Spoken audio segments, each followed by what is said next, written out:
Brought to you by the Every Dollar app. Start budgeting for free today. So, well, long story short, my husband is in the military, so he is on a fixed income, and I work 2 jobs. We do live on base housing, and so we live rent-free, no utilities or anything, but He took a major pay cut because of that, because that's kind of the catch to it. And so we're struggling with this debt that's been ongoing, and it feels like it's just getting heavier and heavier. My family believes I should stop working 2 jobs and burning myself out and just take the free college he offered me because my husband is sweet and gave me his GI Bill so I can pursue my college and just work 1 job and deal with the debt later.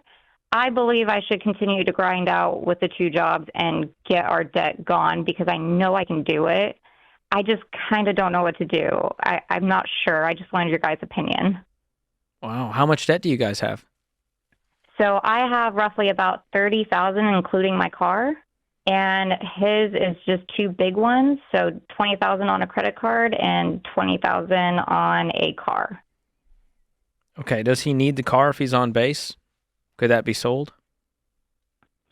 It could be sold. I think he would be a little bit sad to sell it, and also it was for a long-term kind of thing for future reference and trips that we hope to do later down the road. Y'all are So awesome. he's committed to this car emotionally. He put a ring on it and said, "No, I'm going to marry this car." We wanted the truck for a reason, because we want to do vacations and Moab and, all these things, but it's Can I be honest, Phoebe?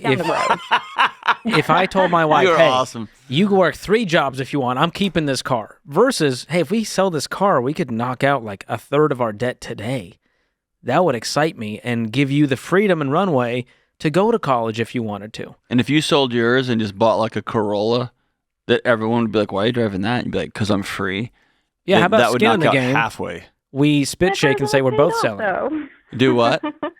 My car is almost paid off. I got $10,000. Awesome. What's it worth?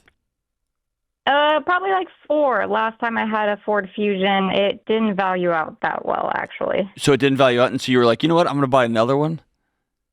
Because I really liked the car. Okay, yeah, I see what you're getting at. You're That's incredible. America, I'd like you to meet itself. It's called America. I like these things, and they're fun, but we can't afford them. You're like, I know, but we want to go to the desert and stuff and whatever. And that's why I don't believe in quitting my 2 jobs. What are you making total from these 2 jobs? No, stop falling in love with depreciating assets. $50,000 in total. Okay, you make just net $50,000. income. What does he make? He makes about $4,500 net income a month. So, And you make $50K net income per year? Yeah. So y'all make $100,000 together. You have no bills, and y'all can't make it.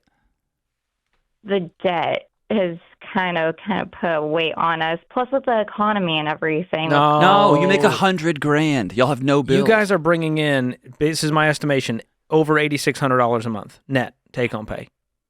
But that is with me working 2 jobs. Doesn't though. matter. If I take away 1 job, then I only make about $40,000. Well, let's say are you working 40 hours total?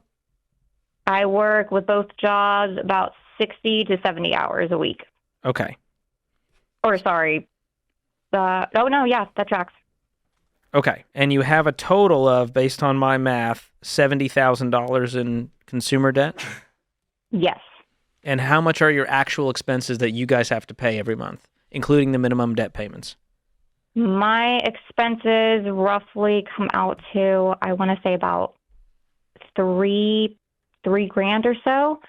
And then his, I think his comes out to, he has about $1,200 left over. What do you mean I left have more over? left. So I know that after all his bills are done, he has $1,200. Oh, you guys aren't spending money married. for the whole month. You We are guys like married. Venmo each other. No.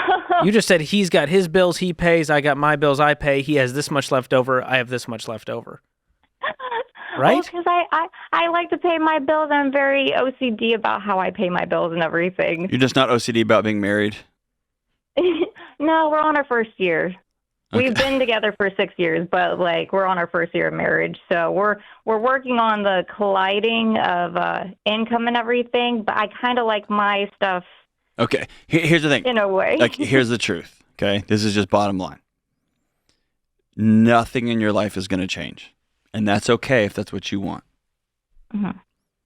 The only way you get away from this debt, you go to school, you have peace in your life, you build an amazing marriage together, is you have to begin doing things that make you uncomfortable that you don't want to do.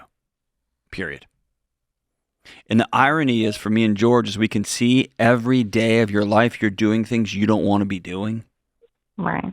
But you can't see it. Because I think the end goal is going to be worth it, and I'm scared to take that leap and go to college. Because what if in a couple of years I do all the college and go to find a job and it ends up not paying me much? I guess I'm overthinking, and I just want certainty. And with paying off my debts, I know that's something I can do. I can put a track on that. I know. But So listen. I'm falling into it. You're sitting on a solution, and you won't use it. Because here's the thing. I'm just like my father. He was right. It's cool, man. I accept that. He must have been a really handsome, quasi-handsome, smart guy. But like, if y'all sold your cars and you worked really hard for 6 months and y'all did not go out to eat a single time, you would be debt-free. I know. You see what I'm saying? It's so, I can't tell you, and I'm getting kind of worked up, and I apologize. It's not at you. It's just at the whole culture we live in. Because it's right there. It's literally right here. And the number, George and I in a previous hour talked to a woman on a fixed income who's 72, whose family has abandoned her. And you're sitting on 6 figures, but y'all don't want to like not buy another crappy car that just gets older and dies in your driveway. And take advantage of this glitch in the matrix where you have no bills, none. And you're talking about not even suffering, just having kind of a bummer of a 6 months where y'all just gonna have to make out more and go fishing more and go walking around more. Like that's the penalty you will pay to not owe anybody anything come Christmas. In January, you can quit everything and go to college for free. And as a taxpayer, I am all about paying for veterans and their dependents to go to college. I think that's an amazing use of my tax dollars. I love that, and I want you to do that. But good God Almighty, dude, go debt free. Go with not basically stop dawdling around. Yes, I think this college dream is a distraction from having to deal with your reality. It's a Xanax. It kind of. And you're hoping life's going to be better. Myself. Yes. I got caught up in the whole, well, we have to go enjoy life, so let's not worry too much about the debt. And it just kept going in that cycle. And But I was listen, like, enjoy. what am I doing? Enjoy it like crazy. Enjoy it like crazy. And start enjoying it in 6 months when you don't owe anybody anything. And that, my sister, is the true definition of freedom. Y'all aren't free. Y'all are owned by car companies, by the base housing, by all these other entities. Just say, as for me and my house, we choose freedom. It's the 4th of July, for God's sakes. Choose freedom. It breaks my heart because we love military folks. They're fighting for freedom, and yet they're living in financial bondage. That's not okay. We got to do better. Create your free every dollar budget today, the simplest way to budget for your life.